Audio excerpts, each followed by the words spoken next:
পারলাম না এখনো।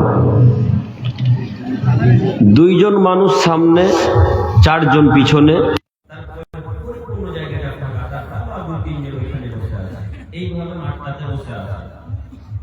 এটা কি মুহাম্মদ সাল্লাল্লাহু আলাইহি ওয়াসাল্লামের পদ্ধতিতে এখন বসে আছেন? সকলেই বলেন হ্যাঁ কি না? না।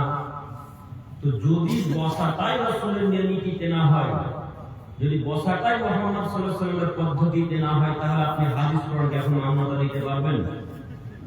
জি, একটু কথা বলেন, মান্যতা দিতে পারবেন? আমরা তো মুহাম্মদ সাল্লাল্লাহু আলাইহি ওয়াসাল্লামের পদ্ধতিতে বসতেই শিখলাম না, চলতেই শিখলাম না, তো তার দেওয়া হাদিস পড়া এখন কিভাবে মান্যতা দেব, কিভাবে মানব? ও যুবক ভাই, আপনারা বুঝেননি? আপনাদেরকে বলছি সামনে আসতে। আপনি এত পিছনে, আমি তো বুঝতে পারলাম না। আজকে যদি হরিশ্চন্দ্রপুরে অশিক্ষিত ইউটিউবার ছেলেটা আসতো, তাহলে আপনারা সামনে এসে বসতেন। আজকে যদি ওই নদিয়া জেলার পল্লীগ্রামের সঠিক অশিক্ষিত নোংরা বাচ্চা ছেলেটা আসতো, তাহলে আপনারা সবাই সামনে থাকতেন। এই যে আজকে দেখছেন এখন এই মাঠটা ফাঁকা, ওই বেহায়া অশিক্ষিত যদি আজকে আসতো, তাহলে এই এলাকার মানুষ একটা আজকে বাজারে থাকতো না, সব এই সামনে থাকতো। কথা না বুঝেননি? কথা কি বুঝে আসছে? যেহেতু এটা ইসলামিক সভা, কেউ মূল্যায়ন করে না, কেউ দাম দিতে চায় না। দাম দিবে বলে কথাই ঠিক। যতদিন শরীরে ক্ষমতা আছে, যতদিন শরীরে রক্ত আছে, ততদিন পর্যন্ত মানুষ ইসলামকে মূল্যায়ন করবে না। যেদিন হোকাল ছেড়ে পরকালে পানি দিবে, যেদিন শ্বাস বন্ধ হয়ে যাবে, দুই চোখ যেদিন বন্ধ হয়ে যাবে, সেই দিন এরা বুঝতে পারবে যে পৃথিবী কি জিনিস, দিন ইসলাম কি জিনিস। আজকে আপনারা কেউ মূল্যায়ন করেন না, করতেও চাইছেন না, আপনাদের বুঝাতেও পারবো না। আপনার ক্ষমতা আছে, পার্টির জোর আছে, টাকার অহংকার আছে, শরীরের ক্ষমতা আছে, তাই আপনাকে এখন বোঝানো সম্ভব নয়। অতএব আমি আপনাকে এখন অনুরোধ করে বলতে চাচ্ছি যে শীতের দিন, ঠান্ডা আলহামদুলিল্লাহ ভালো আছে আজকে, তো ঘন হয়ে বসলে কি একটু কষ্ট হবে না ভালো লাগবে? ভালো লাগবে। তো চাচা আপনাদেরকে আবার দাওয়াত দেবো আমি, আবার দ্বিতীয়বার দাওয়াত দেওয়া লাগবে নাকি? সামনে সাততলা বসবেন, আপনারা পিছনে কেন? পিছনে কারা এসে বসে জানেন? যারা বিড়িখোর, গুটখাখোর। কিভাবে? পিছনে এসে বসবে, বক্তব্য শুনতে ভালো লাগলে শুনবে, না ভালো লাগলে বলতে গেলে উঠি বাড়ি চলে যাবে। এটা তাদের নীতি। তো আপনাদের মুখে আলহামদুলিল্লাহ দাড়ি আছে, সুন্দর সুন্দর সুন্দর খুব দাড়ি, সাদা সাদা দাড়ি আছে, কালো দাড়ি। তো আপনি পিছনে থাকবেন, তো যুবক ভাইরা এখন কি করবে? আপনাদেরকে দেখে তো আমাদের মতো যুবকেরা পরিবর্তন হবে, তাই না? কথা বলেন একটু। তো আপনারা যদি পিছনে থাকেন তো কেমন দেখায়? আচ্ছা, এতক্ষণ সভাটা কেমন লাগবে? এখন সভাটা আগের চাইতে একটু ভালো লাগছে কি? লাগছে? তো সভা পরিবর্তন আপনাদেরকেই করতে হবে। এই যুবক ভাই, আপনারা দেখেন, এই যে এই সমস্ত চাচারা বৃদ্ধ হয়ে গেছে, দাদুরা বুড়িয়ে গেছে, এই দাদুরা সমাজ পরিবর্তন করতে পারবে না। সমাজ পরিবর্তন করতে পারবে না আপনি। আপনার বয়স আজকে 32 বছর, আপনার বয়স আজকে 24 বছর, আপনার বয়স আজকে 27 বছর। আপনি পারেন সমাজ পরিবর্তন করতে, এই বৃদ্ধ চাচারা দাদুরা সমাজ পরিবর্তন করতে পারবে না। এই দাদুরা যদি আজকে বলে এ বেটা এইভাবে ঘুরছিস, তো দাঁত ভেঙে দেবো, এই দাদুর কথা কেউ মান্যতা দিবে না। কেন? যখনই দাদু ওই লোকটাকে, ছেলেটাকে মারতে যাবে, তখন ওই ছেলেটা দৌড়ে পালিয়ে যাবে। দাদু ধরতে পারবে? এখন দাদু তো ধরতে পারবে না। আপনার বয়স আছে 27 বছর, আপনার কথা মান্যতা না দিলে আর 10টা যুবককে ডেকে তার পিঠের চামড়াকে ঢুকিয়ে দিলে কি অন্য কাজ করেছেন এলাকাতে? আর ভয়ে, আপনাদের ভয়ে কি অন্য কাজ করবে এখন? এই যুবক ভাই একটু কথা বলেন, করবে? আর তো করবে না। সমাজ পরিবর্তন আপনাকেই করতে হবে, আপনাকেই আদর্শ সমাজ গড়ে তুলতে হবে। তাছাড়া বৃদ্ধ দাদুরা চাচারা পারবে না। অতএব নীতি পরিবর্তন করেন। আমি আপনাকে দেখাতে চাচ্ছিলাম সভা। তার আগে এখানে আবার একটি জরুরি কথা, সমাজ পরিবর্তন যদি করার আগে, সমাজ যদি পরিবর্তন করতে চান, তাহলে অন্তত আগে নিজেকে পরিবর্তন হতে হবে।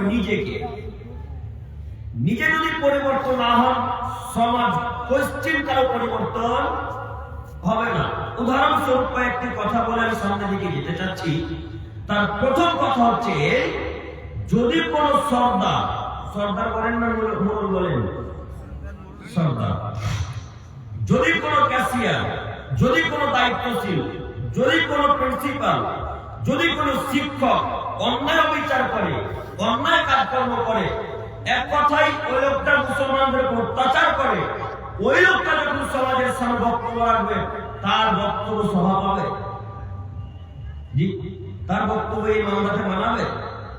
তার বক্তব্য কেউ মানবে না। একটু আপনাদের এলাকার কথার কথা আমি বলছি না, আপনাদের এলাকার মানুষ, আমি বলতে চাচ্ছি কথার কথা, আপনাদের এলাকার যিনি সরকার, ওই বিড়িখোর বা গুটখাখোর বা সিগারেট খোর, এক কথায় হারাম কাজকর্ম করে, তো এই সরকারটা যদি আজকে এই জায়গাতে আগের গাছের গোড়াতে কেউ যদি মদ পান করবে, নেশারা দ্রব্য খাই পান করবে, বিড়ি পান করে, আর ওই সরকারটা এসে যদি বলে তুই বিড়ি পান করছিস, দাঁত ভেঙে দেবো, এই কথা যদি কোনো সর্দার বলে, ওই ছেলেগুলো সর্দারের কথা মানবে? কেন মানবে না? জি, সর্দারই তো বিড়িখোর। এখন তার কথা থেকে মান্যতা দিবে না। কথাকে আপনারা বুঝতে পারছেন? সরকার যে কথা বাধা দিতে আসবে, সরকার যদি আজকে মেলাতে বাধা দিতে যেত, তো সরকারকে গ্রামের লোক মেলা লোক বলতো, বেটা কালকে তো আপনার ছেলের ভাই গান বাজানো, গানকে মেলা ঠেকাতে এসেছেন। সরকারের বাড়িতে তো গান বাজে, কেসের বাড়িতে তো টিভি চলে, সরকার কেসে সভাপতির বাড়িতে মহিলা দোলন করে ল্যাংটা প্রতিবারের মেয়েদের রাস্তায় চলাচল করে, তো কে আজকে মেলা ঠেকাবে বলেন তো দেখি? মেলা যে ঠেকাতে যাবে, এই যে মেলাটা আজকে বাধা দিবে, তো মেলাতে বাধা দেওয়ার মতন লোক তো প্রয়োজন না, এমনিতে মেলা বন্ধ হয়ে যাবে? মেলা তো এমনি বন্ধ হবে না। জাতি আজকে চাই যে জালসা মানেই মেলা। আমরা যারা সাধারণ মানুষ মনে করেছি জালসা মানে মেলা। কিছু কিছু মুসল্লিরাও আছে যারা ৫ ওয়াক্ত সালাত আদায় করে, এরাও বলছে গো সালাতের পরে যে জালসাতে দু একটা দোকান না বসলে মানা নাই। দেখেন ইমাম কোথায় গিয়ে ঠেকেছে। জালসাতে ৩-৪টা যদি দোকান না থাকে, তাহলে জালসা কেমন কেমন নেড়া নেড়া লাগে। ও রাবু, আপনার অন্তরে ইমাম কাজ করে না, আপনার অন্তরে শয়তান বসে আছে। আপনি ৫ ওয়াক্তের মুসল্লি, ৫ ওয়াক্ত সালাত আদায় করে মেলাকে সমর্থন করেন, মানে ওই সমস্ত কাপুরুষের বাচ্চা কাপুরুষের মেলাকে সমর্থন করতে পারেন, ওই সমস্ত অশিক্ষিত বাচ্চার মেলাকে সমর্থন করবেন যারা অন্তরে ঈমান নেই, যারা রাসূলকে ভয় করে না, যারা আল্লাহকে ভয় করে, রাসূলের নীতিকে গ্রহণ করেনি, তারা মেলাকে সমর্থন করবেন। অন্তত যারা সালাত আদায় করে, যারা আল্লাহকে ভয় করে, যারা মুহাম্মদ সাল্লাল্লাহু আলাইহি ওয়াসাল্লামের নীতি মেনে নিয়েছে, যারা কোরআন হাদিসকে অনুযায়ী কোরআন হাদিসকে মেনে চলে, এরা অন্তত মেলাকে সমর্থন করতে পারবে না। তো যারা সালাত আদায় করছে, এরাও যে বলছে মেলা বসতে দিতে হবে, এখন যারা নামাজ পড়ছে, এদের অন্তরে ঈমান কি এখন আছে? যে এদের অন্তরে এখন ঈমান নেই। এরা সালাত আদায় করছে শুধুমাত্র একটাই কারণে, বয়স আজকে হয়ে গেছে ৪৫ বছর, নামাজ না পড়লে ছেলেরা বাপ বেরিয়ে যাচ্ছে, তাও নামাজ পড়ে না। এই কারণে শুধু বাপ সালাত আদায় করতেছে মসজিদে, তার কোনো আর কারণ নাই। দাদু কথা মিলছে নাকি? কথা মিলছে? আমি বক্তব্য দেওয়ার পর একটা কথা বলতে ভুলে গেছি, যে আমি যতক্ষণ কথা বলবো আপনারা একটু সাথে কথা বলবেন ইনশাআল্লাহ। বলবেন ইনশাআল্লাহ? ইনশাআল্লাহ। আমি অনুরোধ করছি আপনাদেরকে, আচ্ছা আপনারা সকলেই আল্লাহি আল্লাহর কসম করে ঈমান নিয়ে বলেন তো দেখি, আজকে এই মুহূর্তে এখন যত আপনারা আমার সামনে বসে আছেন, এর চাইতে ডগমগ মেলাতে ঘুরে না?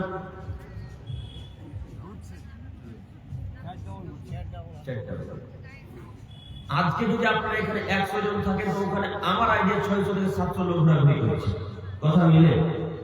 তো আজকে জালসা নিয়ে কোনো লাভ হলো? তাহলে কোনো তো লাভ হলো না। আমরা যে এতদিন ধরে অনুষ্ঠানটা করেছি কিসের আশাতে? জান্নাত যাবো তার কারণে না অন্য কোনো আশা আছে? জান্নাত যাবো তাই, জাতিকে পরিবর্তন করবো তাই। তো আমার কথা শুনে সবাই যে যাওয়ার সময় মেলাতে ঘুরে যাবে, তো কে পরিবর্তন হলো এখন? অতএব আপনাকে অনুরোধ করে যাচ্ছি, এই মেলাকে ঠেকাতে হবে। আমরা সাধারণত মনে করেছি জালসা মানে মেলা, জালসাতে আমার সাবাসালি আসবে, শ্বশুর শাশুড়ি আসবে, ৫ কিলো কিনবো, সবাই মিলে খাবে, হাসি ফুর্তি করে সকালবেলা ঘুম থেকে বাড়ি চলে যাবে, এটাই মনে করেছি আমরা জালসা।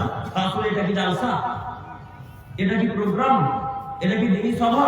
এটা তো দিনী সভা নয়, ইসলামিক সভা হবে। কোন প্রকার মেলা বসবে না। বাড়িতে হাজার সংখ্যা যদি আসে, কারোর জন্য খাবার প্রয়োজন করার দরকার নেই। যদি করতে হয়, জালসা করা শুরু করার প্রথমে খাবার খাইয়ে দিতে হবে। জালসা চলাকালীন আর তাদের মুখে খাবার যাবে না। এখন এই স্থানে থাকবে রাত ১০টা ১১টা পর্যন্ত। কই এখন আপনার পরিবার এখন দেখেন বাড়িতে গল্প করছে, আপনি এখানে আছেন, কথা আমার মিলেন আপনাদের সাথে? কথা মিলছে দাদু? বলেন তা আপনার সারাসারিকে কিসের জন্য দাওয়াত দিলেন? ভাত খাওয়ার জন্য শুধু না, যারা সাথে কিছু শুনবে তার জন্য দাওয়াত দিলেন? কিছু শোনার জন্য দাওয়াত দিয়েছেন, তো এসে তা আপনার পরিবারকে ধ্বংস করে একা একা নষ্ট করে চলে গেল। আপনিও ধ্বংস, ও ধ্বংস, আপনার টাকা গেল, পরিমাণ গেল। ও তো কিছু বুঝে না, দিন ধরে বুঝে না, সালাত আদায় করে না।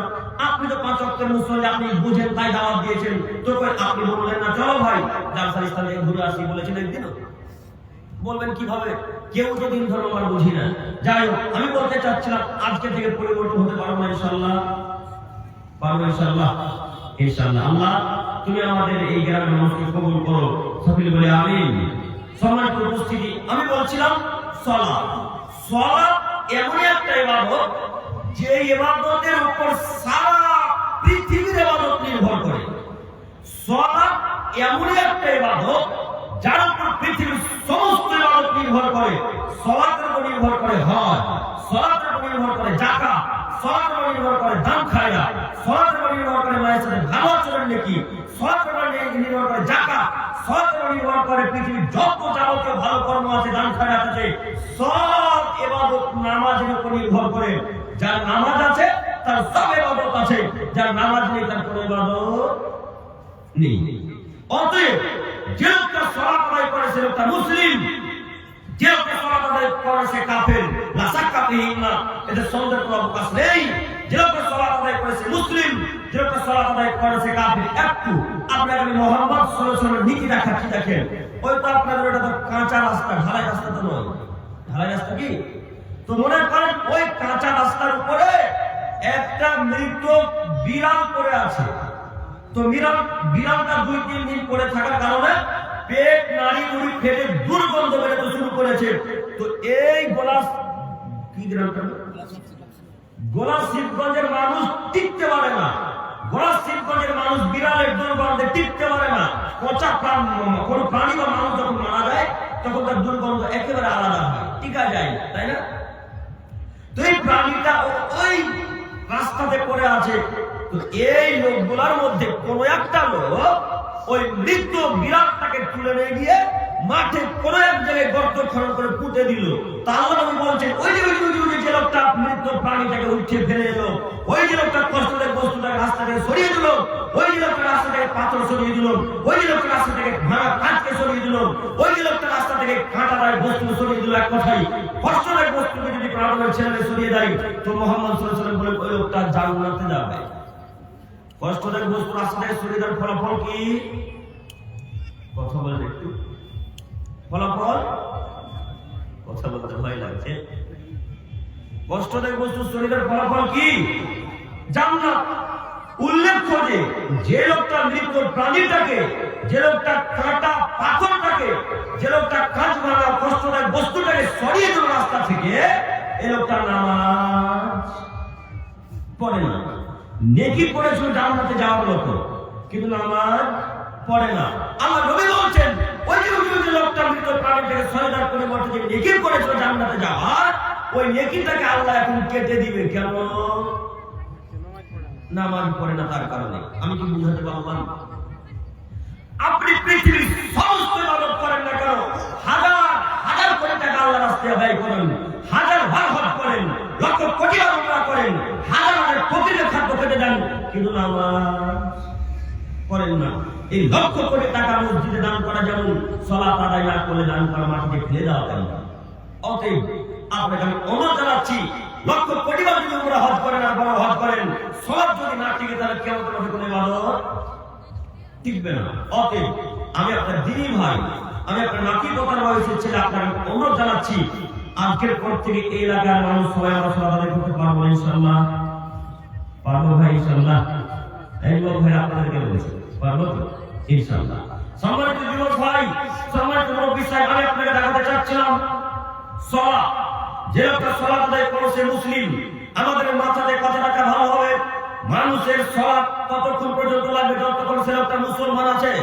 যখন সে হিন্দু হয়ে যাবে তখন তার নামাজ লাগে না, যখন কোনো খ্রিস্টান হয়ে যাবে তখন তার নামাজ লাগে না, যখন কোনো মানুষ ইহুদি হয়ে যায় তখন তার নামাজ লাগে না, যখন কোনো মানুষ বৌদ্ধ হয়ে যায় তখন তার নামাজ লাগে না, যখন কোনো মানুষ সাঁওতাল হয়ে যায় তখন তার নামাজ লাগে না। একটু আপনারা সকলে বলেন খ্রিস্টানেরা কি নামাজ পড়ে? পড়ে না। তো এই এলাকার মানুষ কেউ কি কেরালা যায় কাজে? যান কেরালা চেন্নাই যখন যাবেন তখন বড় বড় গির্জা ঘর দেখতে পাবেন খ্রিস্টানদের ইবাদতগাহ দেখতে পাবেন না? তো এই যুবক ভাইরা কেরালা থেকে কাজ করে এসে বলছে এখন, আরে শোন খ্রিস্টানেরা নামাজ পড়ে রে, খ্রিস্টানরা নাকি নামাজ পড়ে। ও দেখেছে রবিবারের দিন চার্চে যায়, রবিবারের দিন চার্চে গিয়ে যিশু খ্রিস্টকে ডাকে, কি জানি বলে, তারা বলে ইয়া যিশু এভাবে কিছু কিছু বলে। তো এরা মনে করেছে খ্রিস্টানরা মুসলমান, তাই তারা খ্রিস্টানদেরকে মুসলমান বলে নামাজ পড়ে তার কারণে। তো খ্রিস্টানরা কি আসলে সালাত আদায় করে? ওটা কি সালাতের অন্তর্ভুক্ত? হাজার হাজার মানুষ শিয়াদেরকে মুসলমান বলে, হাজার হাজার মানুষ ইরানকে সাপোর্ট করে, করেন না? এই ভাই আপনার সেদিন ফেসবুক কমেন্টে ফেসবুক পোস্ট দেখলাম, ওই স্টোরি দেখলাম, ইরানের যিনি বাদশাহ রাজা, যিনি প্রধানমন্ত্রী, তার ব্যাপারে খুব সুন্দর সুন্দর কথা লিখে পোস্ট করেছেন। আপনি জানেন ইরানকে?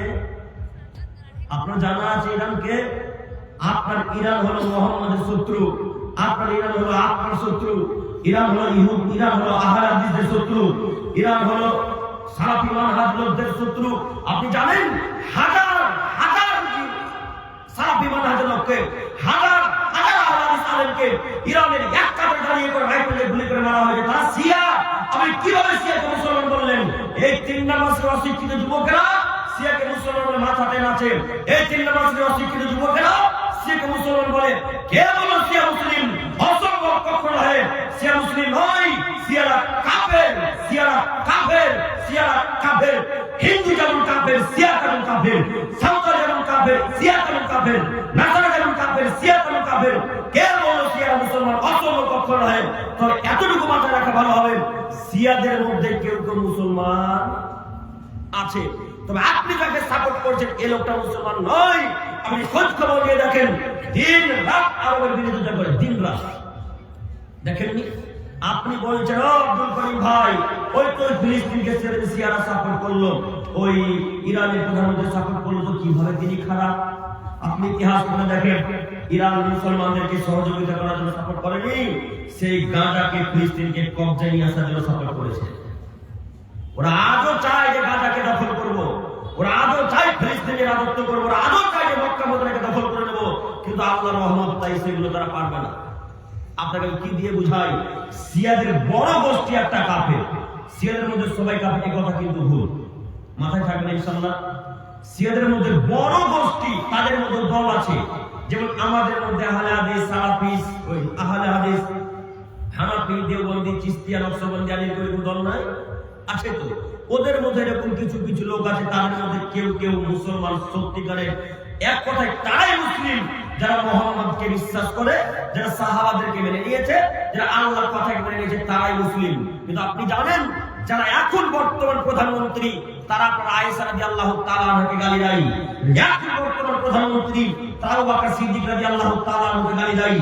এখন বর্তমান প্রধানমন্ত্রী যে শাসক যারা চালাচ্ছে, যারা দেশ পরিচালনা করছেন, তারা মুহাম্মদকে গালি দেয়, আস্তাগফিরুল্লাহ, ভুল হলো, তারা আবু বকরকে গালি দেয়, তারা উমরকে গালি দেয়। তাদের ধারণা আয়েশার আলোচনাতে, আয়েশার পরামর্শতে ওই আবু বকরকে প্রথম খলিফা বানানো হয়েছিল। কেন? প্রথম খলিফা হওয়ার যোগ্যতা ছিল আলী রাদিয়াল্লাহু তাআলা আনহু।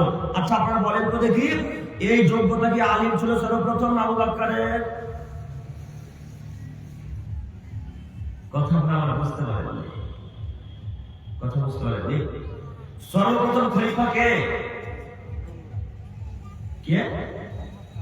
আবু বকর সিদ্দিক রাদিয়াল্লাহু তাআলা আনহু। তো ওই শিয়াদের ধারণা যে আবু বকর প্রথম খলিফার যোগ্যতা ছিল না, সর্বপ্রথম যিনি খলিফা হওয়ার যোগ্যতা রেখেছিলেন তার নাম আলী। এরা আলীকে মানে, এরা আবু বকরকে মানে না। এরা উমারকে গালি দেয়, এরা উসমানকে গালি দেয়। আমার নবী বলেছেন পৃথিবীর মানুষ তোমরা শোনো, উসমান যে উমার যে রাস্তায় চলে সে রাস্তায় শয়তান চলে না। উমার যে রাস্তায় যাতায়াত করে ওই রাস্তায় শয়তান যাতায়াত করে না। ও পৃথিবীর মানুষ, উমার যে রাস্তায় চলে সে রাস্তায় শয়তান যায় না। এই অশিক্ষিত শিয়ার বাচ্চা শিয়ারা উমারকে গালি দেয়, উসমানকে গালি দেয়, আবু বকর সিদ্দিক রাদিয়াল্লাহু তাআলা আনহুকে গালি দেয়, আমাদের আয়েশা রাদিয়াল্লাহু তাআলা আনহাকে গালি দেয়।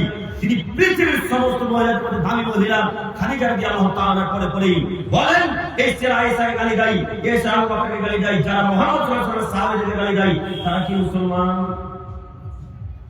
তারা তো মুসলমান নয়। তো আপনি ফেসবুক স্টোরিতে তাদের নাম দিলেন কেন? আপনি এর পাস ছাত্র, আপনি বিএর পাস ছাত্র, আপনি আপনাদের শান্তি কলেজের টপ স্টুডেন্ট, ভালো ছাত্র, তো আপনি সেদের বিরুদ্ধে না দিলে তাদেরকে নিয়ে কথাবার্তা শুরু করলেন কেন?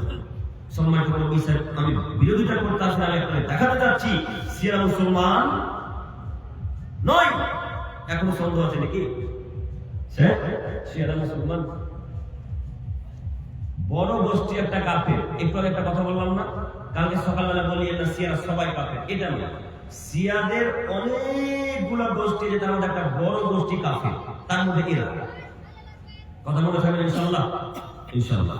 অতএব অনুপ্রাণ বলতে চাচ্ছি, ওই যে খ্রিস্টানরা যেমন সালাত আদায় করে না, খ্রিস্টানদের সালাত লাগে না, ইহুদিদের সালাত লাগে না, তো এখন আপনাদের এলাকার গলাশিবগঞ্জ মানুষদেরকে অনুপ্রাণ বলতে চাচ্ছি, যারা এখন আপাতত সালাত আদায় করেন না, তাহলে কি আপনারা নিজেকে খ্রিস্টান মনে করেন? তাহলে কি আপনারা নিজেকে ইহুদি মনে করেন? আপনারা কি নিকৃষ্ট শিয়া মনে করেন নিজেকে?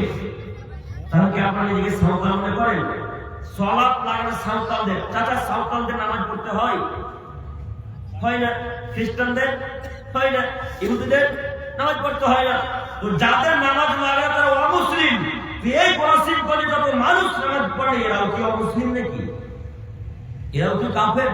এরাও কি ইহুদি? এরাও কি খ্রিস্টান? এরাও কি নাসারা?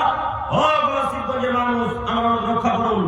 আজকে এখানে অদাবদ্ধ করেন, অদাবদ্ধ হয়ে উঠবেন যে আজকের পর থেকে আর সালাত ত্যাগ করবো না ইনশাআল্লাহ।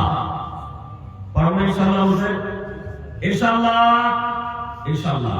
আল্লাহ তুমি এই পরাশিম করে মানুষকে কবুল করো, সকলে বলে আমিন।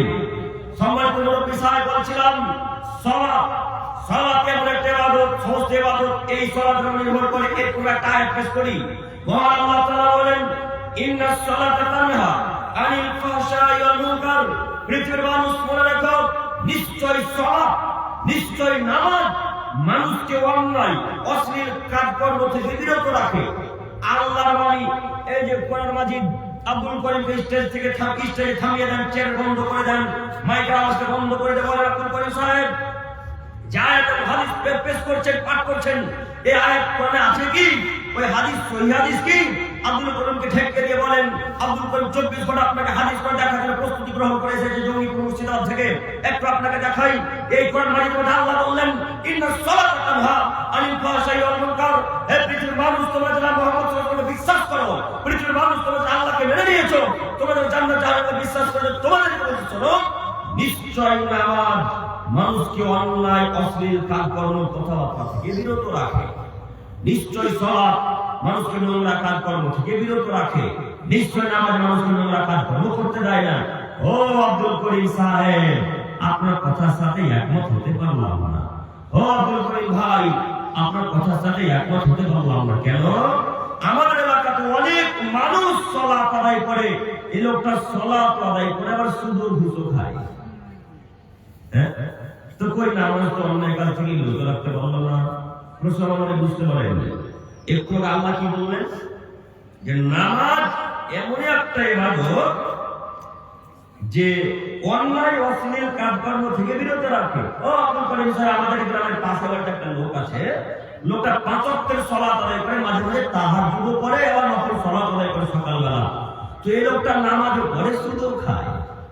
তো কই নামাজ অন্যায় কাজ থেকে বিরত রাখতে পারবো না? ও আব্দুল করিম ভাই, কথা ভুল হচ্ছে আপনার।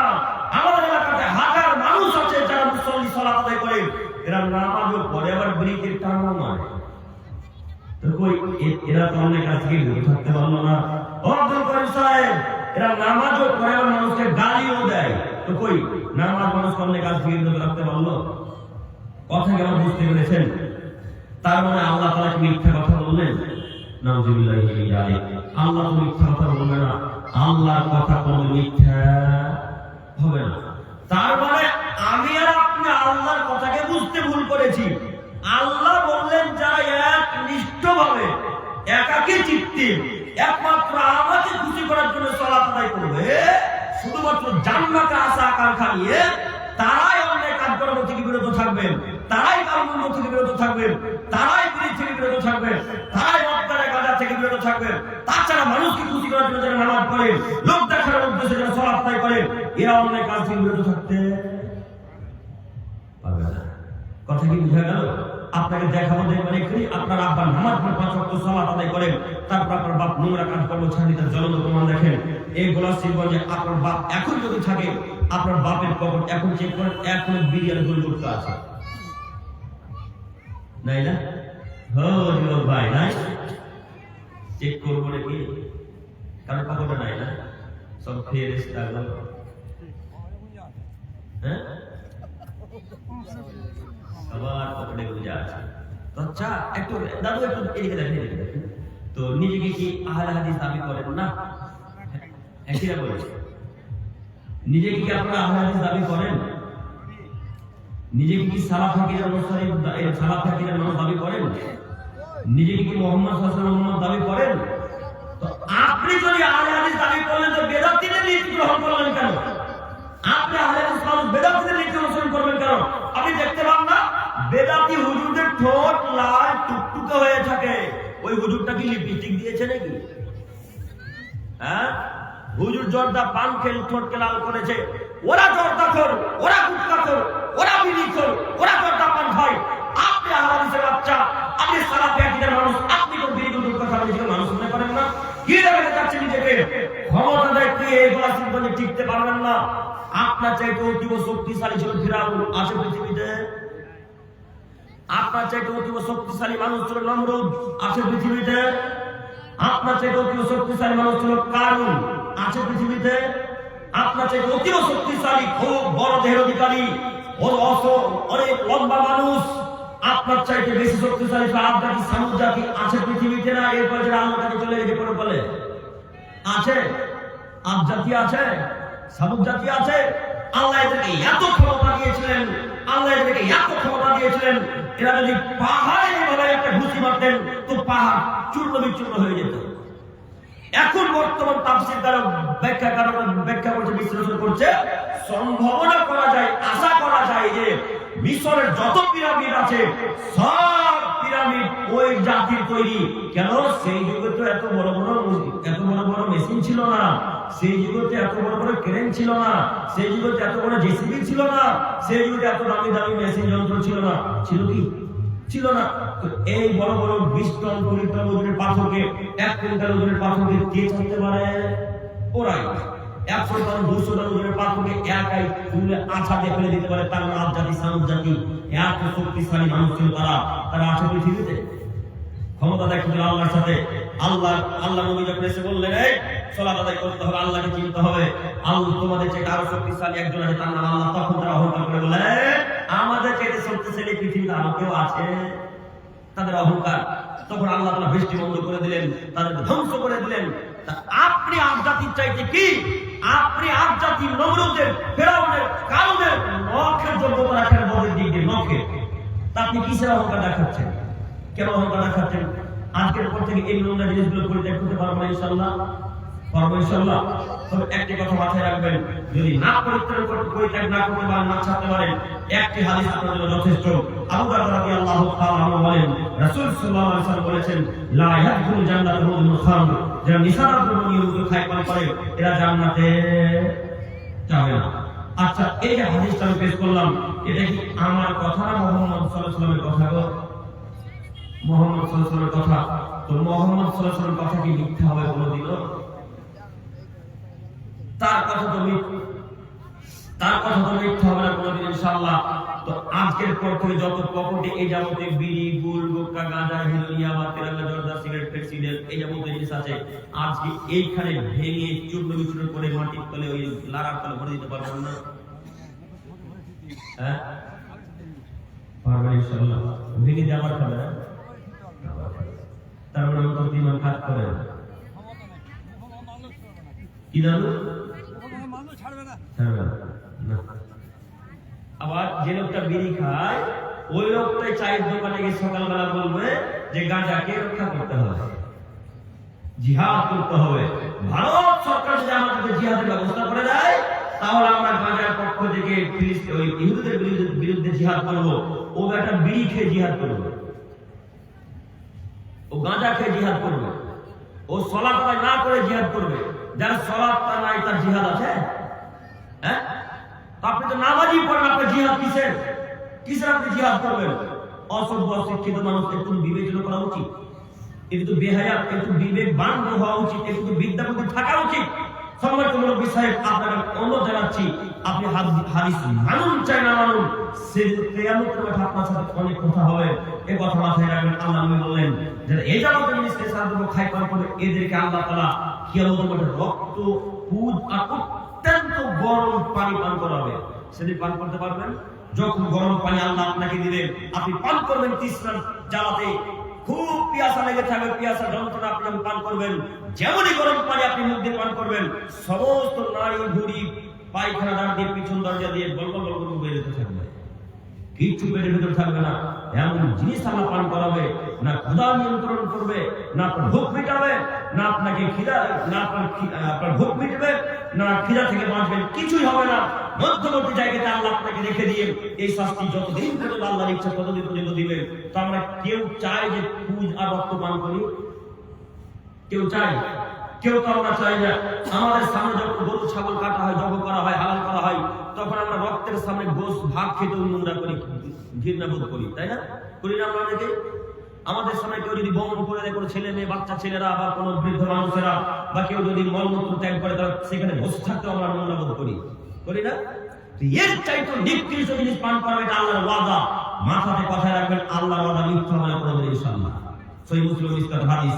অতএব আপনাকে অনুরোধ জানাচ্ছি কি পরিবর্তন করেন।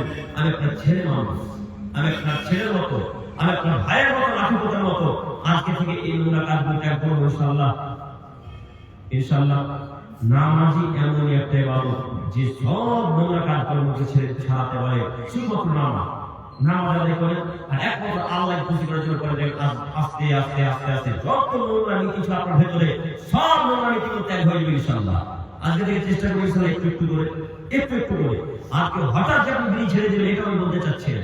যাদের অন্তরে তাজা ঈমান আছে, একবারে 100% যাদের ঈমান আছে তারা পারবে, আর যাদের 100-তে 30% ঈমান আছে তারা পারবে না, তাই না?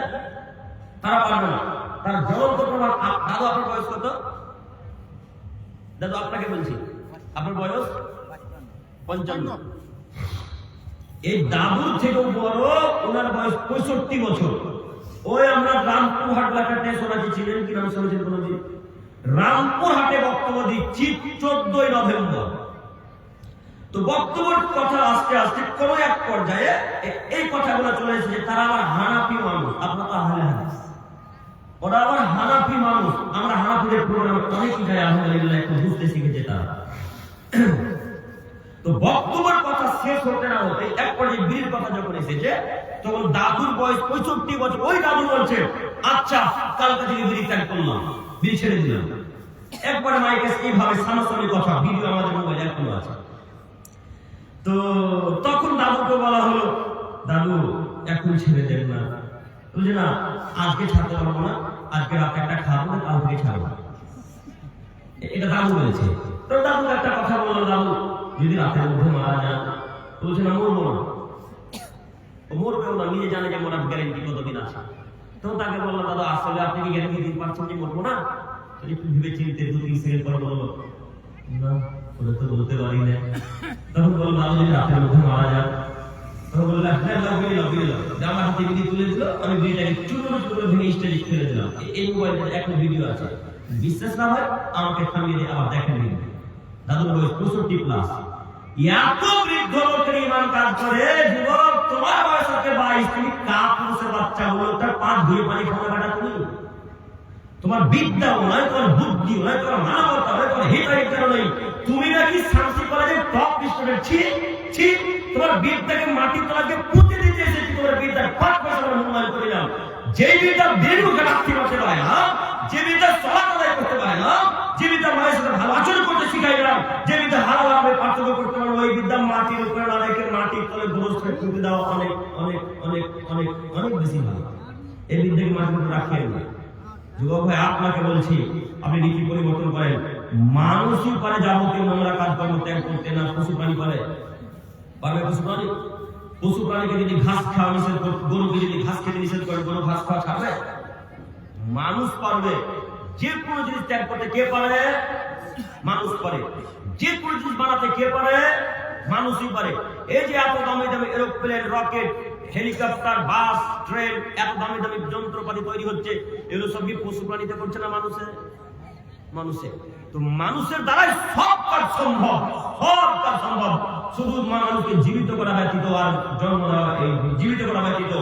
অতএব আপনাকে অনুরোধ করছি, আজকের পর থেকে এই যাবতীয় নোংরা কাজকর্ম ত্যাগ করতে পারবো ইনশাআল্লাহ। সবাই বলি ইনশাআল্লাহ। হ্যাঁ, তুই যা বলবি বল, আমি কান করেছি, তোর কথা শুনছি না। কিভাবে বিড়ি ছাড়বে গো? সকালবেলা যখন পায়খানা ধরবে তখন তোকে বিড়ি ধরাতে হবে, বলে তো পায়খানা হবে না।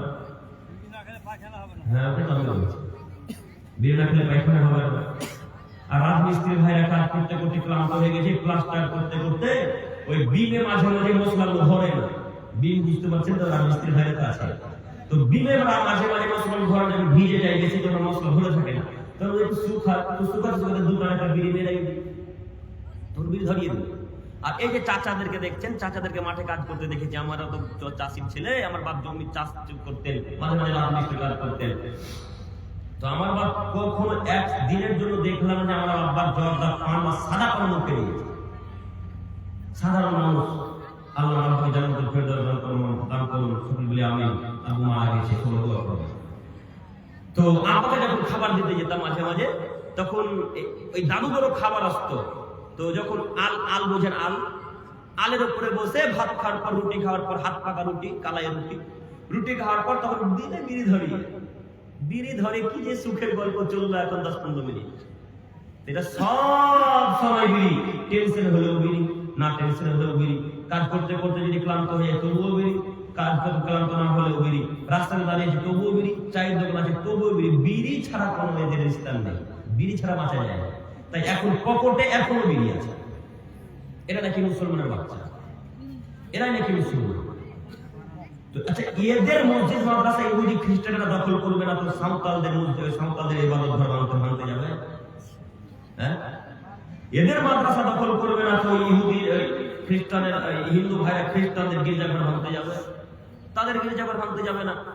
আপনার সাথে সারা পৃথিবীর হিন্দু খ্রিস্টান বৌদ্ধদের শত্রুতা আপনার সাথে, এটা রাসূলের বাণী। তা আপনি ততদিন পর্যন্ত নিজের ধর্মকে টিকে রাখতে পারবেন, মসজিদকে টিকে রাখতে পারবেন, যতদিন পর্যন্ত আল্লাহ এবং রাসূলের কথাকে মান্যতা দিতে পারবেন। তো আপনি কিভাবে মান্যতা দিবেন, কিভাবে ইহুদিদেরকে ঠেকাবেন? আপনার ঘুম ভাঙে সকাল 8টার সময়। কয়টার সময়? 8টার সময়। আর খ্রিস্টান, ইহুদি, নাসারা, হিন্দু ভাইরা এসে আপনার মসজিদ মাদ্রাসাকে সকাল 4টার সময় ভেঙে বাড়ি চলে গেছে। আপনি বাধা দিতে পারবেন? ঘুম তো ভেঙে 4টার সময়। যদি আপনার ঘুম 4টার আগে ভাঙতো ফজরের সালাত আদায় করতে, আর আপনার যদি 20-25টা লোক থাকতেন, ওরা যদি 10-12টা লোক আসতো, তখন বলতেন, এই বেটা, এটা আমাদের মসজিদ, এটা আল্লাহর ঘর, ভাঙতে এসেছিস? দম হয়ে গেল। এই কথা যদি বলতেন আপনার 10টা-12টা মানুষ, তার ওই 3-4 হিন্দু খ্রিস্টান আপনার ওদের বাপের ক্ষমতা ছিল মসজিদ ভাঙা, আর ক্ষমতা ছিল না। আপনি যখন ঘুমিয়ে তখন ওরা মসজিদ ভাঙে, আপনি যখন শুয়ে তখন ওরা মাদ্রাসা ভাঙে, আপনি যখন ঘুমিয়ে তখন ওরা বাবরি মসজিদ ভাঙে, আপনি যখন ঘুমিয়ে তখন ওরা মাদ্রাসাকে চুরি করে নাই, আপনি যখন ঘুমিয়ে তখন ওরা গুলশানের উপর বুলডোজার চালায়। দেখতে পারেন উত্তরপ্রদেশে। আর কি দিয়ে আপনাদেরকে বুঝাবো? সব আমাদের পাপের শাস্তি, পাপের কারণে আল্লাহ নবী বললেন, পৃথিবীর মানুষ তোমরা যতদিন পর্যন্ত দুইটি জিনিসকে আঁকড়ে ধরে রাখতে পারবেন, যতদিন পর্যন্ত দুইটি জিনিসকে মেনে চলবেন, ততদিন পর্যন্ত কোনো ইহুদি, কোনো খ্রিস্টান, কোনো বৌদ্ধ, কোনো সাঁওতাল, কোনো হিন্দু, পৃথিবীর কোনো জাতি তোমাদের ক্ষতি করতে পারবে না। যতদিন পর্যন্ত দুইটি জিনিসকে মেনে চলবেন, তার একটি হচ্ছে কোরআন আর একটি হচ্ছে হাদিস। কজন আমরা মানি কোরআন হাদিস? কজন মানি? আজকে যদি এতক্ষণ থেকে সালাতের ব্যাপারে কথা বলছি, কয়জন সালাত আদায় করবেন? যেটা হাত তুলে দিতে করবেন ইনশাআল্লাহ। আজকের এই প্রোগ্রামে যদি একটা মানুষ সালাত আদায় করে, তাহলে আমরা ভেবে আজকের প্রোগ্রাম সফল হবে, তাই না স্যার? তাহলে প্রোগ্রাম সফল। অন্তত এর মাধ্যমে আমরা নেকি তো পাবো। অতএব যুবক ভাই, আপনাদেরকে আমি অনুরোধ জানাচ্ছি কি পরিবর্তন করেন। আজকে থেকে যে কোনো বলে আল্লাহর বিধানকে মান্য করার চেষ্টা করবো ইনশাআল্লাহ। ইনশাআল্লাহ। সম্মানিত মুরব্বী সাহেব, এরপর আয়াত মহান আল্লাহ তাআলা বলেন, মা সালাকাকুম ফি সাকার, পৃথিবীর মানুষ শোনো, যখন জাহান্নামীদেরকে একত্রিত করে জাহান্নামের দরজার মুখে নিয়ে যাওয়া হবে, এবার জাহান্নামে নিক্ষেপ করবে, তখন জাহান্নামীরা সকলে তাদেরকে জিজ্ঞাসা করবে, ও জাহান্নামবাসীরা, ও জাহান্নামী দলেরা, তোমরা কেন জাহান্নামে এসেছো? একটু বলো তো, কিসের কারণে এসেছো? কি পাপের কারণে জাহান্নামে এসেছো? তখন সমস্ত জাহান্নামবাসী উত্তরে বলবেন, ক্বালু লাম নাকু মিনাল মুসাল্লিন, পৃথিবীর ও জাহান্নামীরা শোনো, ও গেটম্যান শুনুন, আমরা নামাজ পড়তাম না পৃথিবীতে, এই কারণে আমরা জাহান্নামে এসেছি। কিসের কারণে? উত্তর আসবে নামাজের কারণে। যারা সালাত আদায় করবে না কোথায় যাবে? জাহান্নামে যাবে। কার বাণী? আল্লাহর বাণী। আর কেন এসেছো বলো তো? আর কি পাপ করেছো একটু বলো না, আমরা শুনি। তখন তারা আবার উত্তরে বলবে, মিসকিন, আমাদের এলাকাতে ফকির মিসকিন আসতো, আমরা রাস্তায় যখন বেরোতাম তখন ফকির মিসকিন ভিক্ষা চাইতো, আমরা তাদেরকে লাভ তুলে দূর করে দিতাম, তাদেরকে ভিক্ষা দিতাম না, তাদেরকে কুমন্তব্য করে কথা বলতাম, তাদেরকে জোর গলায় ঝিনুকি করে ধমক দেখে কথা বলতাম। এই কারণে জাহান্নামে এসেছি। কয়টা কারণ? দুইটা কারণ। আরো এর পিছনে আরো কারণ আছে, 3-4টা। আমি শেষ দিকে যাচ্ছি, আমি দুইটা কথা নিয়ে পেশ করতে চাচ্ছি। এক, নামাজ পড়তাম না তাই জাহান্নামে এসেছি। দুই, ফকির মিসকিনকে খেতে দিতাম না, তাদের সাথে ভালো আচরণ করতাম না, এই কারণে জাহান্নামে এসেছি। ও আমার দাদা, ও আমার যুবক ভাইরা, সম্মানিত মায়েরা, আজকের পর থেকে সালাত আদায় যে কোনো মূল্যে করার চেষ্টা করবো ইনশাআল্লাহ। ইনশাআল্লাহ যদি সালাত আদায় না করলে কেউ আমাদের টিকতে পারবে না। তবে এখানে একটা কথা, আল্লাহর যদি দয়া হয়, যদি দয়াতে আল্লাহ জান্নাত দিয়ে দেয়, তো আমি কি কিছু করতে পারবো? আমি তো কিছু করতে পারবো না। আল্লাহ যদি পৃথিবীর সবচেয়ে পাপী মানুষের প্রতি দয়া করে, তো আমরা কেউ তার বিরোধিতা করতে পারবো? সেই পারবো কি? কেউ বিরোধিতা করতে পারবো না। তো আল্লাহ যদি আপনার প্রতি দয়া করে, নামাজ না পড়ে যদি আল্লাহ আপনাকে জান্নাত দেয়, তো আমরা তো কিছু বলতে পারি না। তবে এমন হাদিস কোরআনের ভিত্তিতে আমি আপনাকে বলতে চাচ্ছি, যারা সালাত আদায় করে না তাদের প্রতি আল্লাহর দয়া হবে না। আল্লাহর 99টি দয়া আছে। কয়টি? 99টি দয়া। একটি দয়া আল্লাহ আমার মাঝে, আপনার মাঝে, বা সারা পৃথিবীর পশু প্রাণীর মাঝে, জিনের মাঝে, গরুর মাঝে, ছাগলের মাঝে, সাপের মাঝে, ব্যাঙের মাঝে, মুরগির মাঝে বন্টন করে দিয়েছে। একটি দয়া। সারা পৃথিবীতে জলবস্তু, জড় পদার্থ, প্রাণী আছে, যা কিছু আছে, সবার প্রতি একটি দয়া আল্লাহ ভাগ করে দিয়েছে। আল্লাহর কাছে আছে কতটি দয়া? 99টি দয়া। একটা দয়ার অধিকার, একটা দয়ার কিঞ্চিত পরিমাণ হয়তো আপনার অন্তরে আল্লাহ দিয়েছে। এই কিঞ্চিত পরিমাণ দয়া থাকার কারণে আপনি আপনার ছেলেকে, আপনার স্ত্রীকে কত ভালোবাসেন, বাসেন না? আল্লাহ আপনার এতটুকু দয়া, তারপরেও আপনি আপনার নাতিকে, ওটাকে ঘাড়ের উপর মাথাতে করে নিয়ে মাঝে মাঝে রাস্তাতে ঘুরে বেড়ান। এমনি মাথাতে ঘাড়ে নিয়ে নিলে দয়া না থাকার কারণে? দয়া আছে তাই তো তাকে কোলে নিলেন নাকি? কথা বলে না, কথাকে বুঝতে পারছেন? দয়া আছে তার কারণে তাকে কোলে নিলেন। তো একটি দয়ার ভাগ পেয়েছেন। মাঝে মাঝে যখন বৃষ্টি হয় তখন দেখবেন মুরগির বাচ্চাগুলোকে মুরগি তার পেটের তলে, পাখার তলে ভরে নিয়েছে। দেখেননি? এইভাবে শিখালো কে? আল্লাহ। আল্লাহ এতটুকু দয়া তার মাঝেও দিয়েছে, যেন তার ছেলে মেয়েকে, বাচ্চাদেরকে যেন সেও ভালোবাসতে পারেন। দেখবেন মাঝে মাঝে গরু যখন বাচ্চা হয়, যখন দুধ খায় বা যখন পাশে দাঁড়িয়ে থাকে, তখন জিহ্বা দিয়ে তার পেট চাটে, জিহ্বা দিয়ে তার মাথা চাটে, জিহ্বা দিয়ে তার বুক চাটে। দেখেননি? দেখেছেন তো? এতটুকু দয়ার ভাগ পেয়েছে গরু, এতটুকু দয়ার ভাগ পেয়েছে ছাগল, এতটুকু দয়ার ভাগ পেয়েছে মশা, এতটুকু দয়ার ভাগ পেয়েছে মুরগি, এতটুকু দয়ার ভাগ আমিও পেয়েছি, আপনিও পেয়েছেন, সারা পৃথিবীর পশু প্রাণী পেয়েছেন। তো এতটুকু দয়া থাকার কারণে যদি আপনার এত ভালোবাসা হয়, তো আল্লাহর তো দয়ার অভাব নাই। 99টি দয়া, তাহলে আল্লাহ কত দয়া হবে? এত দয়া আল্লাহ, তারপরেও আল্লাহ 3 শ্রেণীর মানুষের দিকে দেখবেন না। এত দয়া থাকার পরেও তার 1 শ্রেণীর মানুষ যারা এখন প্যান্ট পায়জামা টাকা নিচে পড়ে আছে, লুঙ্গি পড়ে আছে, এদের দিকে আল্লাহ দেখবেন না। আল্লাহর দয়া এত বেশি, তারপর আল্লাহ যারা প্যান্ট, লুঙ্গি, পায়জামা, লুঙ্গি, যারা প্যান্ট টাকা নিচে পড়ে, এদের প্রতি আল্লাহ দয়া করবেন না। তো আপনাকে আমি কি দিয়ে বুঝাবো আল্লাহর দয়া কত বেশি? আল্লাহর দয়া কত বেশি আপনাকে আমি কি দিয়ে বুঝাই? হে আমার যুবক ভাই, হে আমার নবী সাহেব বলেরা, আপনাদেরকে বলি, আজকের পর থেকে লুঙ্গি ওইভাবে আর পরবো না। যে লুঙ্গি পরেছেন আপনাদের এলাকার রাস্তা ঝাড়ু দিতে দিতে দিতে দিতে বাড়ি গেছে। লুঙ্গি টাকলো করে পড়ুন, টাকলো বুঝতে পারছেন কি? এই দেখেন গোড়ালি, গোড়ালি বুঝতে পারেন না দাদু? এই গোড়ালির উপরে পড়বো আজকে থেকে ইনশাআল্লাহ। অতএব আমি আপনাকে অনুরোধ করে বলতে চাচ্ছি, যারা সালাত আদায় করে না এরা জাহান্নামে যাবে, এটা আল্লাহর বাণী, মুহাম্মদ সাল্লাল্লাহু আলাইহি ওয়াসাল্লামের বাণী। দুই, ফকির মিসকিনদের যারা খাদ্য খেতে দিবে না তারা জাহান্নামে যাবে। আব্দুল্লাহ ইবনে ওমর রাদিয়াল্লাহু তাআলা আনহু বলেন, রাসূল সাল্লাল্লাহু আলাইহি ওয়াসাল্লামকে কথা জিজ্ঞাসা করা হলো, আল্লাহর নবী আলাইহিস সালাম খায় ইসলামের মধ্যে সবথেকে দামি কাজ কি, ইসলামের মধ্যে সবথেকে ভালো কাজ কি, আল্লাহ একটু বলেন। তখন মুহাম্মদ সাল্লাল্লাহু আলাইহি ওয়াসাল্লাম প্রথম বাক্যে যেটাকে ব্যবহার করলেন সেটা হলেন তুতিল তাআম, ফকির মিসকিনকে খাদ্য খেতে দেওয়া ইসলামের সবথেকে দামি কাজ। ইসলামের অনেক দামি দামি কাজ আছে, এক এক জায়গায় এক এক ভাবে আল্লাহ পেশ করেছে। কোন জায়গায় সালাতের কথা বললেন, কোন জায়গায় সালাতের কথা বললেন, কোন জায়গায় তাকওয়ার কথা বললেন, কোন জায়গায় ফকির মিসকিনের কথা বললেন, এক এক জায়গায় এক এক ভাবে আল্লাহ বললেন।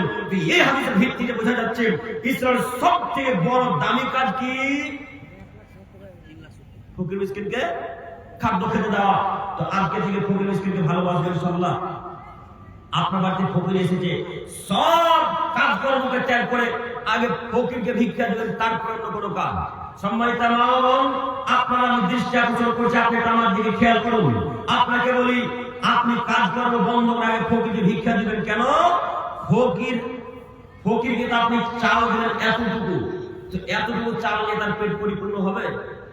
তাকে আরো 20টা 25টা 50টা বাড়ি ঘুরতে হবে, তাহলে তার 10 কেজি 20 কেজি চাল হবে, তাই না? তো আপনি যদি তাকে 5 মিনিট দাঁড়াতে বলেন, আপনার মেয়ে ঝাড়ু দিচ্ছে, আপনার স্ত্রী ঝাড়ু দিচ্ছে, আপনি কোনো কাজ করছেন বাড়িতে, তখন তাকে বললেন, এই ভাই একটু থামেন তো, কাজটা করে তারপরে দিচ্ছি। তো আপনি যদি 5 মিনিট খানো করেন, আমি যদি 5 মিনিট খানো করি, আর একটা লোক যদি 5 মিনিট খানো করে, তাহলে তার কত মিনিট লস হলো? 15 মিনিট। এই 15 মিনিটে আরো তিনি অন্তত 20টা ঘর তিনি ভিক্ষা চাইতে পারতেন না? পারতেন তো? কথা বুঝতে পারেন না ভাই, কথা কি আপনারা বুঝতে পারছেন? তো ভিক্ষা চাইতে পারতো তো? তা আপনি কেন তাকে ব্যস্ততা দেখালেন? ফকিরকে আপনি কেন ব্যস্ততা দেখাবেন? ঠিক চেয়ারম্যান এমপি যখন আপনার সামনে আসে, ব্যস্ততা সব কাজ ছেড়ে দিয়ে যখন তাকে সেবা যত্ন করেন, তাকে আপ্যায়ন করেন, আমরা যখন আপনার কাছে আসি সব কাজ কর্ম ছেড়ে দিয়ে যেমন আপনি আমাদেরকে আপ্যায়ন করেন, মৌলবীদেরকে সম্মান করেন, মন্দিরকে সম্মান করেন, তার চাইতে বেশি সম্মান করতে হবে ফকিরকে। ফকির আপনার মেহমান, ফকির মুসাফির মানুষ। যদি 1 সেকেন্ড লেট করেন আর ওই লোককে আল্লাহকে বলে যে আল্লাহ এই লোকটা ভিক্ষা দিতে লেট করে, তুমি একে ধ্বংস করো, আল্লাহ তুমি একে নষ্ট করো, আল্লাহর ব্যবসা বাণিজ্য ধ্বংস করে দাও, আল্লাহর টাকা পয়সা ধ্বংস করে দাও, এই কথা যদি লোকটা মুখ দিয়ে বের করে দেয়, উনি মুসাফির মানুষ, লোকটার দোয়া আল্লাহ সঙ্গে সঙ্গে কবুল করে নেবেন, সঙ্গে সঙ্গে। শুধুমাত্র ভিক্ষা দিতে দেরি করেছেন তার কারণে।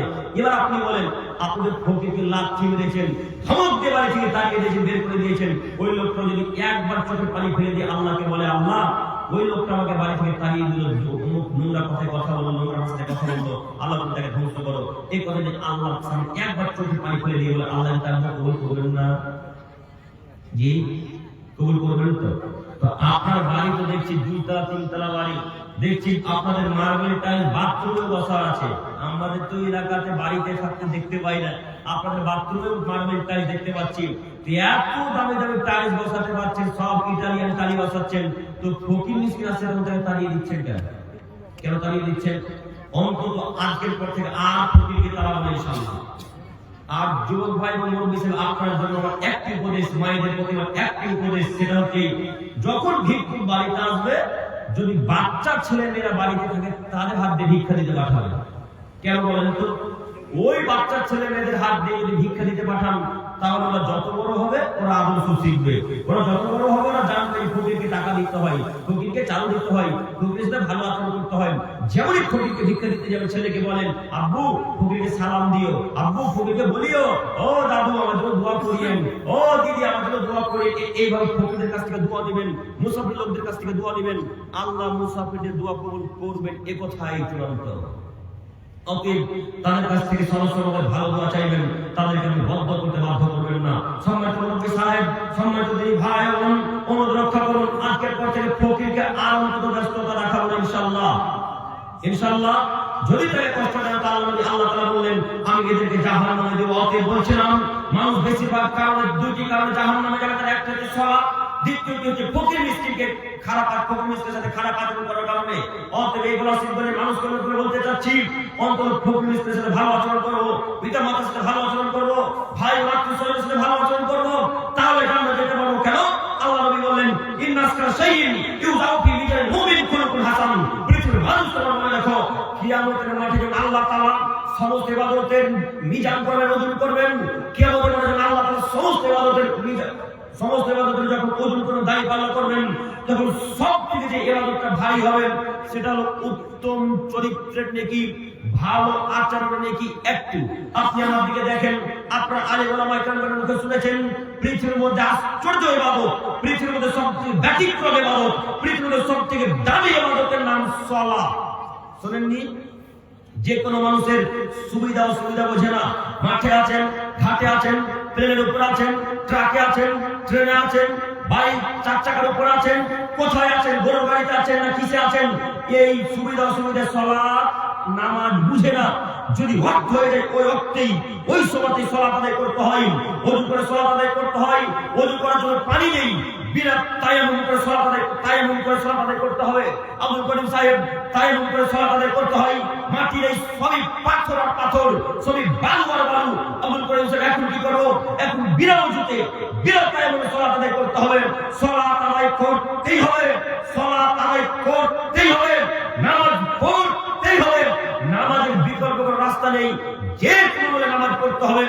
এত দামি ইবাদত, বিকল্প কোনো ইবাদত নেই।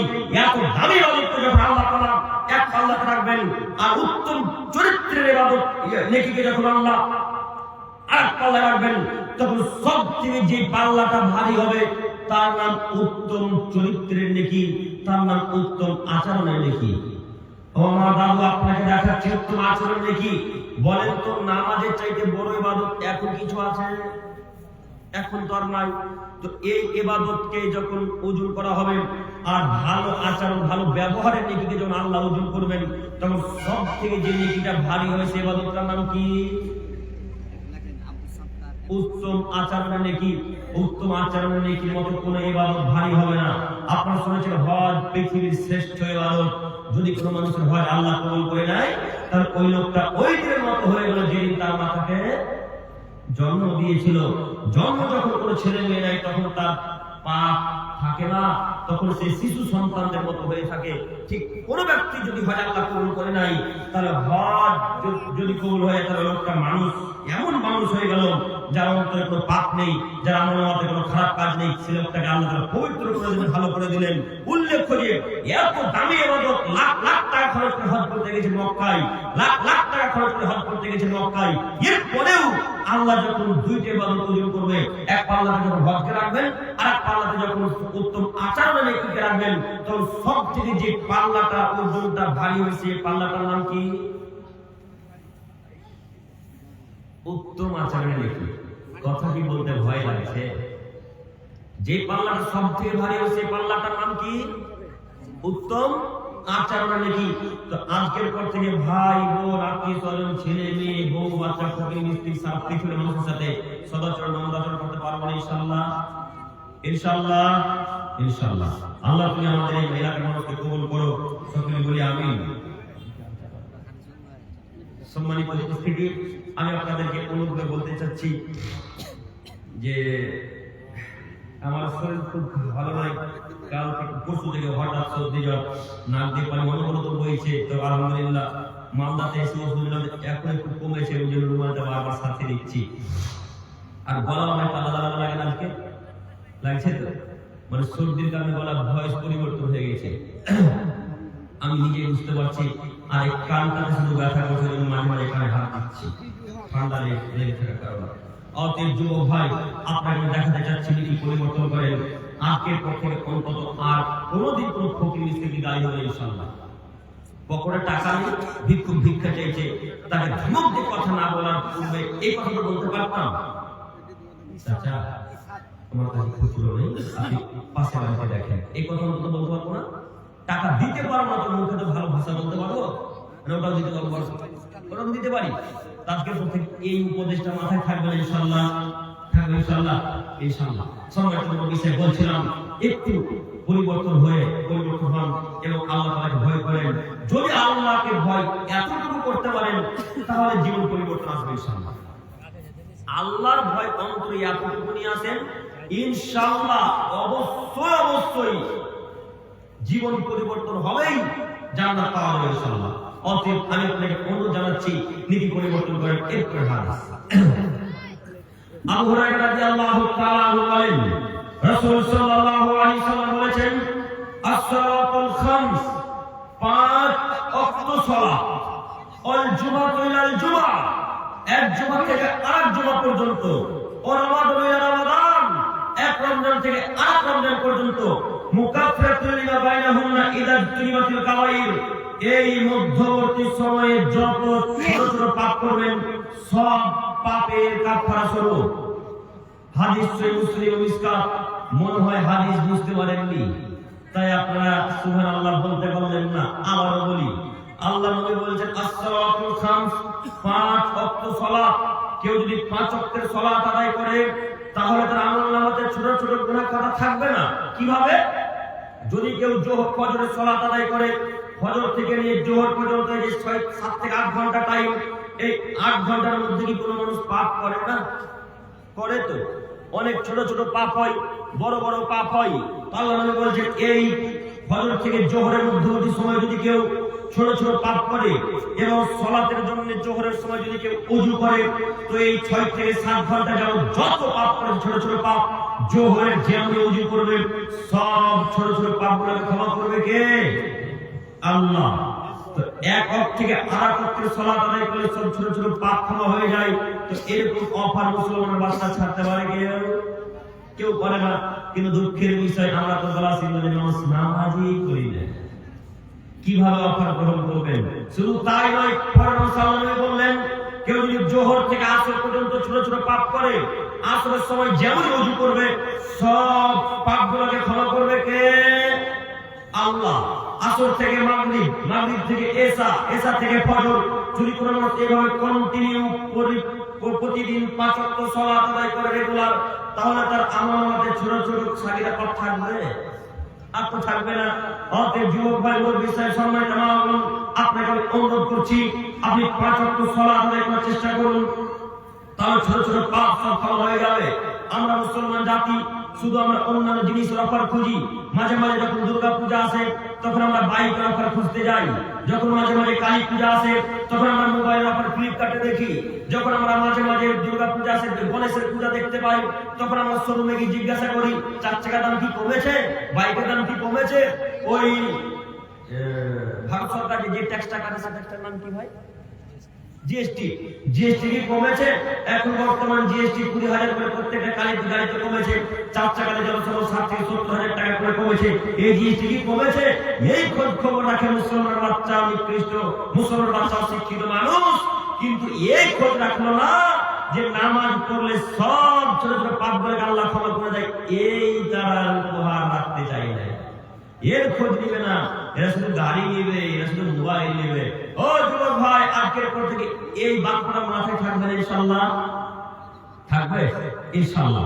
শুধু তাই নয়, সহিহ মুসলিম হাদিসের বিবরণটা আরো বোঝা যায় যে ওয়াল জুমাতু ইলাল জুমআ, কেউ যদি একটা জুমা থেকে আরেক জুমা পর্যন্ত পাপ করে, আজকে রবিবার না শনিবার? শনিবার মানে আমাদের হিসাবে শনিবার, কিন্তু আজকে রবিবার হয়ে গেছে, মাগরিব হয়ে গেছে। আর হিসাবে রবিবার হয়ে গেছে। তো শুক্রবার নামাজ পড়েছেন, শুক্রবার থেকে নিয়ে সামনে শুক্রবার পর্যন্ত যত ছোট ছোট পাপ করবেন, এক সপ্তাহ যাবত যত ছোট ছোট পাপ করবেন, সামনে শুক্রবারের জন্য যেমনি ওযু করে মসজিদের উদ্দেশ্যে রওনা দিবেন, সব এক সপ্তাহের গুনাহ ক্ষমা করবে কে? আল্লাহ। এক সপ্তাহের মধ্যে যত পাপ হবে সব যদি ক্ষমা হয়ে যায়, তো আমরা শুক্রবারে সালাত আদায় করব না ইনশাআল্লাহ? করব ইনশাআল্লাহ। আব্দুল করিম সাহেব, আপনি কি বলছেন? আমরা তো প্রত্যেক শুক্রবার নামাজ পড়তে যাই, তো প্রত্যেক শুক্রবারে নামাজ পড়লে হবে? 5 ওয়াক্তের নামাজ পড়ে যে তার গুনাহ ধরবে, 5 ওয়াক্তের সালাত আদায় করে না যে তার গুনাহ ধরবে না। মাথায় থাকবে না? শুধু জুমার সালাত আদায় করার নাম মুসলমান নয়। মুসলমান তো সেই যে 5 ওয়াক্ত সালাত একবার টাইম বাই টাইম আদায় করে, সেই প্রকৃত মুসলিম। কথা বুঝেননি দাদু? সেই প্রকৃত মুসলিম। অতএব আপনাকে অনুরোধ করছি যুবক ভাই, আপনি নীতি পরিবর্তন করেন। শুধু তাই নয়, তারপর আমাদের নবী বললেন ও রমাদান, এক রমজান থেকে আরেক রমজান পর্যন্ত ওই যে রমজান মাস পার করেছেন, এই যুবক ভাই এদিকে দেখেন, ওই যে রমজান মাস পার করেছেন, ওই রমজান থেকে আবার যে ফেব্রুয়ারিতে রোজা আসছে, তাই না? জনসম্মুখ ফেব্রুয়ারিতে রোজা না, ফেব্রুয়ারিতে শীতে এবার রোজা হবে ইনশাআল্লাহ। তো এই যে রোজা, ওই রোজা থেকে শেষ ঈদের দিন থেকে নিয়ে এই রোজার আগের দিন পর্যন্ত এক বছর যাবত যত পাপ করবেন ছোট ছোট, যেমনই রমজান মাসের প্রথম সিয়াম সাহারি খাবেন, সব এক বছরের গুনাহ ক্ষমা করবে কে? আল্লাহ। এক বছরের গুনাহ যদি আল্লাহ ক্ষমা করে দেয়, এক সপ্তাহের গুনাহ যদি আল্লাহ ক্ষমা করে দেয়, প্রত্যেক দিনের গুনাহ যদি আল্লাহ ক্ষমা করে দেয়, তাহলে লোকটা জাহান্নামে যাবে। লোকটা তো জাহান্নামে যাওয়ার প্রশ্ন আসে না। উল্লেখ্য যে যদি কোনো মানুষ এই এক বছরের মধ্যে মুন্টু আর আনসার আলী দুজন মিলে, মুন্টু সাহেব এবং আনসার আলী এক জায়গায় 500 এক জায়গায় দান করে, মিঠা আনিকুল মিঠা আনিকুল ভিটাবাড়ি আনিকুল সাহেব 5 জায়গায় দান করে, আল্লাহ তাআলা কবুল করো। আল্লাহুম্মা সাল্লি আলা সাইয়্যিদিনা আমিন। সম্মানিত উপস্থিতি, আপনারা যে যতটুকু পারবেন অবশ্যই দিয়ে যাবেন। কেউ কি না, আমকুল বিবি, আমকুল বিবি মহিলা মানুষ এক জায়গায় দান করেছেন। আল্লাহুম্মা সাল্লি আলাইহা, আল্লাহ তুমি ওনাকে কবুল করো। আল্লাহ মহিলা মানুষ তারপরে এক জায়গায় দান করেছেন, আল্লাহ তুমি ওনাকে কবুল করো। যে আশাতে যে নিয়ত নিয়ে দান করেছেন, আল্লাহ তুমি তার নিয়তকে কবুল করো। সকলে বলি আমিন। সম্মানিত দিনী ভাই ও বোনেরা, আপনারা যেহেতু সকলে অবগত আছেন যে এই গোলাশিবগঞ্জ জামে মসজিদের উন্নতি কল্পে বিরাট ধর্মীয় জালসা, আলহামদুলিল্লাহ। ওগুলো মারপিট করছে কেন? একজন যান, সবাই যায়, যেতে হবে।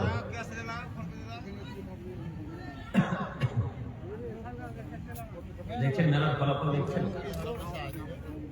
ভাই, মেলার ফলাফল দেখছেন, এটাই মেলার ফলাফল। এই ছেলেগুলো এখন মারছে, একটু আগে জেনা করছিল, একটু আগে আরেকজনের মেয়েকে ধাক্কা মেরে গেল, মারেনি না? ধাক্কা মারেনি কাউকে? ধাক্কা মারাটা জেনা নয় না, জেনা? তো দেখেন এই হচ্ছে মেলার ফলাফল। সম্মানিত উপস্থিতি, তো যে যতটুকু পারবে অবশ্যই আছেন, যে যতটুকু পারবে অবশ্যই আছেন। শ্রোতা মনে হচ্ছে বিরক্ত লাগে আর কি না লোকরে। তো যাই হোক, যে যতটুকু পারবেন অবশ্যই আছেন, কেউ ফাঁকা যাবে না ইনশাল্লাহ। মায়েদের দিকে, মায়েরা আছে কি আর মায়েদের দিকে একজন মহিলা মানুষ চাদর ঘোরা, ওইদিকে পুরুষ মানুষ যাবে না। যদি কেউ যায় তো বাচ্চার ছেলেদেরকে পাঠাবে, কেউ ফাঁকা যাবে না। আমার আপনার প্রতি অনুরোধ এতটুকু যে যে যতটুকু পারবেন দিয়ে আমার সাথে কোনো মুসাফা করা যাবে, কেউ খালি হাত যাবে না ইনশাআল্লাহ।